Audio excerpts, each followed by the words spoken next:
When my wife looked me in the eyes that evening, I could sense something heavy weighing on her. Her voice was calm, almost too calm, when she said the words that shattered me, "I feel nothing for you anymore." At first, I thought she was just angry or overwhelmed, but the coldness in her tone told me she wasn't speaking out of frustration. She meant every word. My chest tightened, and the silence that followed felt louder than any scream could have been. I sat there staring at her, waiting for some sign that she was joking, some flicker of warmth in her eyes. But there was none. She looked at me the way one looks at a stranger, someone passing by with no significance.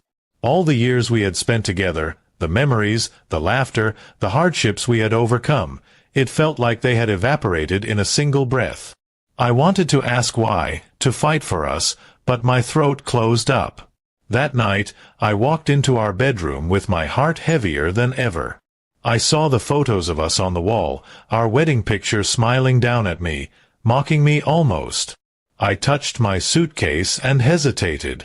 Part of me wanted to stay, to argue, to beg her to remember the love we once shared.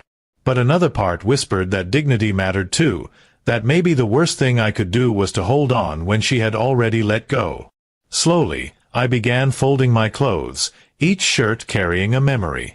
The sweater she had gifted me on my birthday, the shirt I wore on our honeymoon, even the tie she had once adjusted before we left for a family dinner, it all felt like remnants of a life that was now gone. With each item I packed, the truth hit harder. I wasn't leaving just a house, I was leaving a life we had built together. She stood in the doorway while I packed, saying nothing. That silence was more painful than any words she could have thrown at me. I wanted her to stop me, to break down, to admit she was confused or scared. But she didn't.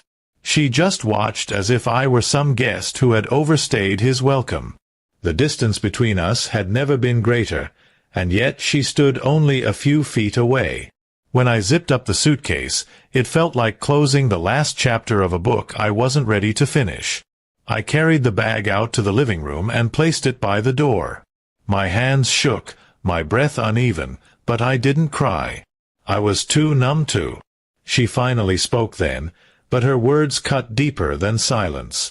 "I'm sorry if this hurts you, but I can't pretend anymore." I nodded, though my heart screamed in protest. Pretend? Was that all our marriage had been to her? Pretend smiles, pretend affection, pretend promises?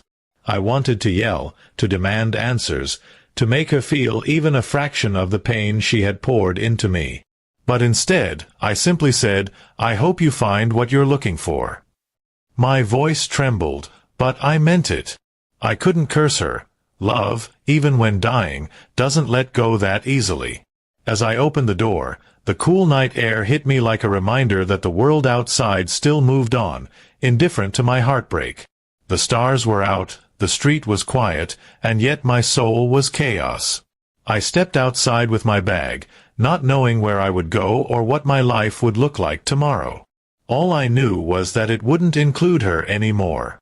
I walked down the street, replaying every moment of our relationship in my mind.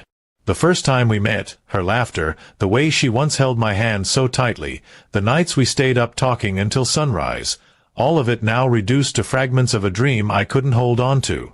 I realized then that love doesn't always end with fire and screaming. Sometimes it ends with quiet detachment, with eyes that no longer recognize you. My phone buzzed with messages from friends asking how I was doing, but I ignored them. How could I explain that my life had just collapsed in the most silent way possible?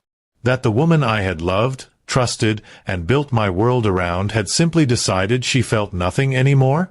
It wasn't betrayal, it wasn't a fight. It was emptiness, and emptiness is harder to fight. I found myself at a small park nearby, sitting on a bench under the street lamp. My suitcase rested beside me, and for the first time I let myself cry. The tears came quietly, not in rage but in grief. I cried not only for the love I lost, but also for the man I had been with her, the version of me who believed in forever. That version was gone too.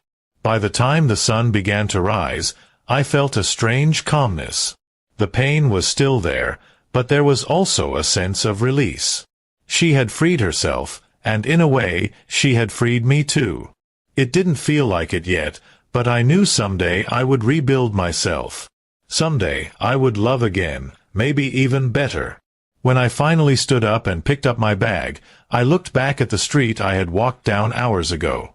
I whispered a quiet goodbye, not just to her, but to the life I had known. It was over, and though my heart still bled, I walked forward into the unknown. Sometimes love ends not with a storm, but with silence, and in that silence you find the strength to begin again.